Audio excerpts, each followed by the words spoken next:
এই তিনটি সাবধানতা নামাজের ব্যাপারে আমাদের বোনদেরকে আমি বিশেষভাবে করলাম। অনেক মহিলারা আছেন সারা জীবন নামাজ পড়েছেন কিন্তু তাদের নামাজ হয় নাই। যে অনেক বোনরা আছেন রাত বিরাত পর্যন্ত, এটা শুধু এই অঞ্চলে নয়, সারা দেশে এই রোগ, যে রাত গভীর রাত পর্যন্ত মোবাইলে টিপাটিপি, টেলিভিশন দেখা দেখি, এগুলা করতে করতে আমাদের রাতের বড় অংশ কেটে যায়। ফজরের নামাজ পড়া হয় না, সন্তানদের পড়তে দেই না, নিজেরা পড়তে পারি না। অনেকে 7টা 8টা বাজে 9টা বাজে ঘুম থেকে উঠেন। আমার বোনেরা আমার, আল্লাহ রাব্বুল আলামিনের কাছে এই নামাজগুলোর জন্য হিসাবদিহি করতে হবে। দুনিয়া চিরকাল থাকার জায়গা না বোনেরা আমার। এই সম্পদ, এই টাকা পয়সা, এগুলা কোলে নিয়ে, এগুলোকে আগলে নিয়ে, এগুলোকে বুকে জড়িয়ে নিয়ে আপনি সারা জীবন থাকতে পারবেন না। বিশ্বাস করুন, আল্লাহ রাব্বুল আলামিনের কাছে আমাদের সবাইকে যেতে হবে। ইন্না লিল্লাহ, নিশ্চয় আমরা সবাই আল্লাহর সৃষ্টি, ওয়া ইন্না ইলাইহি রাজিউন, আর আমাদের সবাইকে আল্লাহর কাছেই ফিরে যেতে হবে। যেহেতু আল্লাহর কাছেই ফিরে যেতে হবে, অতএব আসুন আমরা 5 ওয়াক্ত নামাজের ব্যাপারে ইহতিমাম করি, এর ব্যাপারে গুরুত্ব আরোপ করি। আমরা 5 ওয়াক্ত নামাজকে যথাযথভাবে পড়ার চেষ্টা করি এবং আল্লাহর ভয় অন্তরে জাগ্রত করি। দেখুন, যার এখন যে বয়স আছে, যার বয়স এখন 30 হয়েছে, তিনি চিন্তা করুন আপনার জীবনের মূল সময়টা এখন পার হয়ে যাচ্ছে। মূল সময়টা পার হয়ে যাচ্ছে। আর 10 বছর পর, 40 পার হওয়ার পর আপনি চাইলে অনেক ইবাদত করতে পারবেন না, আপনি চাইলে অনেক নেকামল করতে পারবেন না। শরীরটা দুর্বল হয়ে আসবে, শরীরে নানা রকমের রোগ ব্যাধি শুরু হবে, অজুটা ধরে রাখতে পারবেন না, ঝিমানি আসবে, নানান রকমের অসুবিধা তৈরি হবে। ইবাদতের সময় কিন্তু চলে যাচ্ছে। তখন চোখের পানি ফেলবেন, আফসোস করবেন, কিন্তু ইবাদত আর করতে পারবেন না। এরপর একটা সময় আপনি দেখতে দেখতে দুনিয়া ছেড়ে, সব কিছু ছেড়ে আপনাকে চলে যেতে হবে। এই সম্পদ মানুষ ভাগযোগ করে নিবে, ওয়ারিসরা, ছেলে মেয়েরা, নাতিপুতিরা ভাগযোগ করে লুটপাট করে নিয়ে নিবে, কিন্তু আপনাকে আপনার আমল নামা নিয়েই দুনিয়া থেকে যেতে হবে। অতএব আসুন আমরা 5 ওয়াক্ত নামাজকে সুন্দর করি। যারা ফজরের নামাজ পড়ছেন না বা পড়তে অসুবিধা হচ্ছে, শুনে রাখেন, নবী করিম সাল্লাল্লাহু আলাইহি ওয়াসাল্লাম বলেছেন, মুনাফিক যারা নামে মুসলমান, আল্লাহর খাতায় মুসলমান না, যারা আল্লাহর খাতায় মুসলমান না, নামে মুসলমান, এদের একটা বড় মার্কা হলো তাদের জন্য 2টা ওয়াক্ত নামাজ পড়া খুব বেশি কঠিন হয়। তার একটা হলো আসর আর একটা হলো ফজর। এই 2 ওয়াক্ত নামাজ যদি কারো দ্বারা পড়া সম্ভব না হয়, সে অন্যান্য ওয়াক্ত পড়ে কিন্তু এই 2 ওয়াক্ত পড়তে পারে না, তাহলে সে যেন সাবধান হয়, সে যেন সোজা হয়ে বসে, সে যেন আল্লাহর দিকে দৌড়ায় এবং ঈমানকে নবায়ন করে। কারণ নবী করিম সাল্লাল্লাহু আলাইহি সাল্লাম এটাকে বলেছেন যে এই 2 নামাজটা হলো মুনাফিকদের জন্য সবচেয়ে কঠিন, সবচেয়ে ভারী, এটা পড়তে তাদের সবচেয়ে বেশি অসুবিধা হয়। অন্যান্য নামাজগুলো তারা হয়তো পড়ে কিন্তু এই 2 নামাজ পড়তে পারে না। বিধায় আমাদের যাদের ফজরের নামাজ পড়া হয় না বা ফজর নামাজ পড়তে পারি না, বা চেষ্টা করেও আমার দ্বারা বেশিরভাগ সময় ফজর নামাজ পড়া হয় না, মিস হয়, কিংবা পড়ি কিন্তু অনেক কষ্ট হয়, সাধারণত হয় না, একদিন হয়তো 5 দিন হয় না, এবং সময় মতো হয় না, সকালে 8টা 9টায় উঠে নামাজ পড়েন, মনে রাখবেন আমাদের জন্য এটা অ্যালার্মিং, যেটা শয়তানের ওয়াসওয়াসার কারণে, কুমন্ত্রণের কারণে আমরা মুনাফিকদের কাতারে চলে যাচ্ছি কিনা। অতএব আমার মা বোনদের প্রতি আমার উদাত্ত আহ্বান থাকবে, 5 ওয়াক্ত নামাজ ঠিক করুন, আপনার অন্য সব আল্লাহ তাআলা ঠিক করবেন। ইন্নাস সালাতা তানহা আনিল ফাহশাই ওয়াল মুনকার, নামাজ মানুষকে অশ্লীল এবং অন্যায় কাজ থেকে বিরত থাকে, সেই চেষ্টা করবেন। সেই সাথে মা বোনদের একটা বড় ধরনের রোগ হলো তাড়াহুড়া করে নামাজ পড়া। এই রোগটা পুরুষদের মধ্যেও আছে, কিন্তু তুলনামূলকভাবে আমাদের মা বোনদের মধ্যে বেশি দেখা যায়। লম্বা সময় নিয়ে খুব ধীরস্থিরতার সাথে সূরা ফাতিহা পড়বেন, এরপরে সুন্দর করে বিসমিল্লাহির রহমানির রহিম পড়ে একটা সূরা মিলাবেন আস্তে আস্তে, এরপরে আল্লাহু আকবার বলে শ্রদ্ধার সাথে, আল্লাহ সবচেয়ে বড়, আল্লাহ সবচেয়ে মহান, অন্য কোনো চিন্তা যেন মাথায় না আসে, এটি ভেবে এরপরে রুকুতে যাবেন।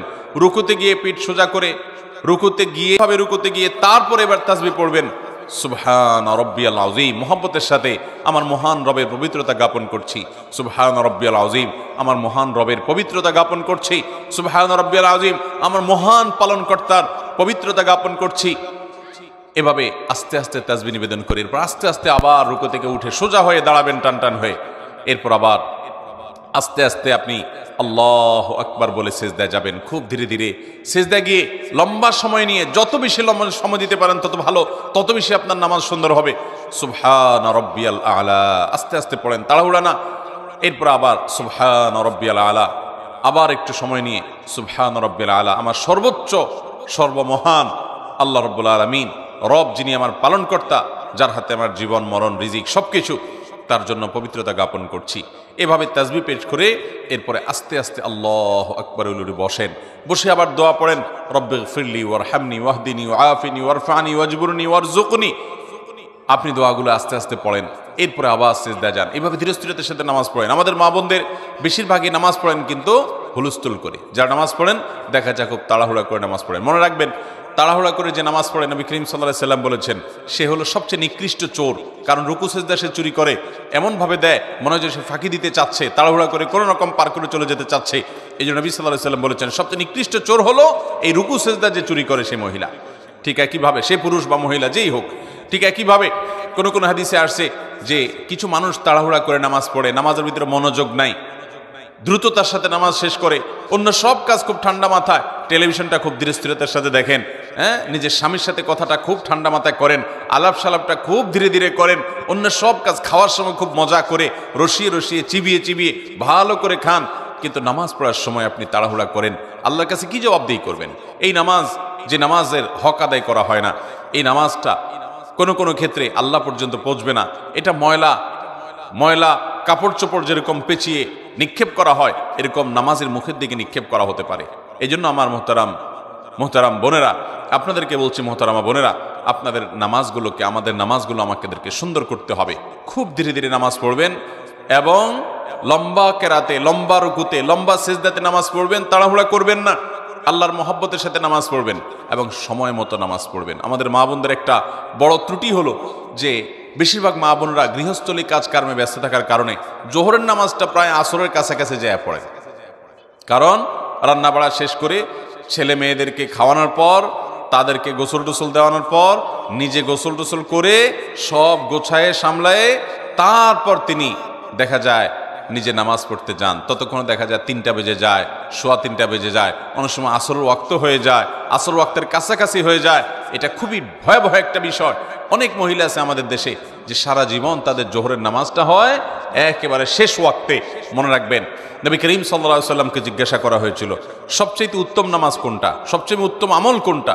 তিনি বলেছেন আস-সালাতু লি আউয়ালি ওয়াক্তিহা, ওয়াক্ত হওয়ার পর শুরুর দিকে নামাজ আদায় করা, এটা হলো সবচেয়ে উত্তম আমল। অতএব আপনারা এই আমলটার ব্যাপারে খুব বেশি যত্নশীল থাকবেন, খুব বেশি মনোযোগী হবেন এবং আল্লাহর জন্য নামাজকে সুন্দর করবেন। আল্লাহ তাআলা আপনাদেরকে সেই তৌফিক দান করুন।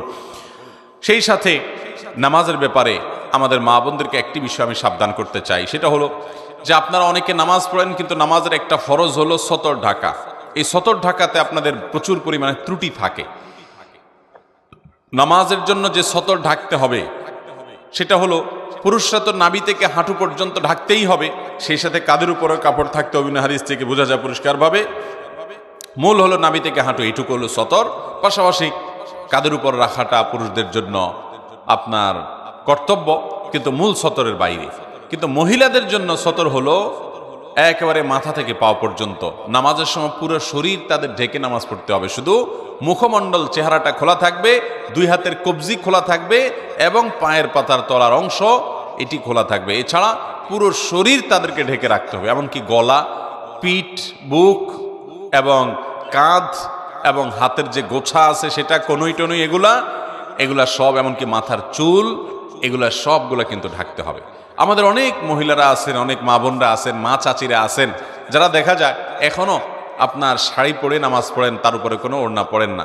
আপনি শাড়ি পরে নামাজ পড়েন কিন্তু তার উপর আপনাকে একটা বড় ওড়না বা কিছু দিয়ে আপনার পুরো শরীরকে ঢাকার চেষ্টা করতে হবে। শুধু শাড়ি পরে নামাজ পড়লে আপনার হাতের কোনোই দেখা যাবে, আপনার পেট বা পিঠের বা কিংবা কাঁধের কিছু অংশ আপনার দেখা যেতে পারে, চুলগুলা বের হয়ে যেতে পারে। যদি আপনার পুরো নামাজ জুড়ে এরকম শরীরের সমস্ত অঙ্গ প্রত্যঙ্গ খোলা থাকে, আপনার নামাজ হবে না। অনেক মহিলারা আছেন সারা জীবন নামাজ পড়েছেন কিন্তু তাদের নামাজ হয় নাই। অতএব আমাদেরকে মনে রাখতে হবে, মাথা থেকে পা পর্যন্ত মহিলারা নামাজের জন্য পুরো শরীরকে ঢেকে নামাজ পড়বেন, এটি তাদের জন্য ফরজ। এটি না হলে তার ফরজ তরক হবে, নামাজই হবে না। বিধায় এই 3টি সাবধানতা নামাজের ব্যাপারে আমাদের বোনদেরকে আমি বিশেষভাবে করলাম। আর যারা বয়সে অনেক তরুণী আছেন, আমাদের অনেকে আছেন নামাজের গুরুত্ব এখনো বুঝি না। দেখুন, আল্লাহ রাব্বুল আলামিনের কাছে আমাদের সবাইকে চলে যেতে হবে, খুব দ্রুততার সাথে চলে যেতে হবে। আমরা কেউ এখানে থাকতে আসি নাই, জিন্দিগি পার হয়ে যাচ্ছে। বিধায় এই ফরজ নামাজকে আমরা খুব গুরুত্বের সাথে পড়বো ইনশাআল্লাহ। দ্বিতীয়ত যে নসিহা থাকবে তা হলো, আল্লাহ রাব্বুল আলামিনের কাছে নারী হিসাবে আপনাদের একটা বিশেষ জবাবদিহিতা আছে, সেটা হলো আপনি কতটা পর্দা পশিদা করেছেন। পর্দার এই বিধানটাকে আল্লাহ তাআলা ফরজ করেছেন। সূরা নূর বেশি বেশি করে পড়বেন, সূরা আহজাব বেশি বেশি করে পড়বেন। এই দুই সূরাতে পর্দার বিধানগুলো আল্লাহ তাআলা বিস্তারিত পুঙ্খানুপুঙ্খ আলোচনা করেছেন। আমাদের মা বোনদের জন্য এক্সট্রা একটা ফরজ আছে, যেটা পুরুষদের জন্য নাই, সেটা হলো নিজের সৌন্দর্যকে পরপুরুষের সামনে প্রকাশ করা যাবে না, এটা ঢেকে তাদেরকে চলতে হবে। পুরুষদের জন্য যে নির্দেশ আছে এই সংশ্লিষ্ট, সেটা হলো তারা চোখের হেফাজত করবে, চোখকে অবনত করবে। কিন্তু মা বোনদের জন্য নির্দেশ হলো তারা নিজেদের এই সৌন্দর্য, আল্লাহর দেয়া সৌন্দর্য অর্থাৎ পুরো শরীরকে তারা ঢেকে ঢুকে রাখবে। নবী করিম সাল্লাল্লাহু আলাইহি ওয়াসাল্লাম বলেছেন, আলমার আতু আওরা, একজন নারী পুরাটাই হলো আবৃত রাখতে হয় তার নিজেকে। যদি কোনো নারী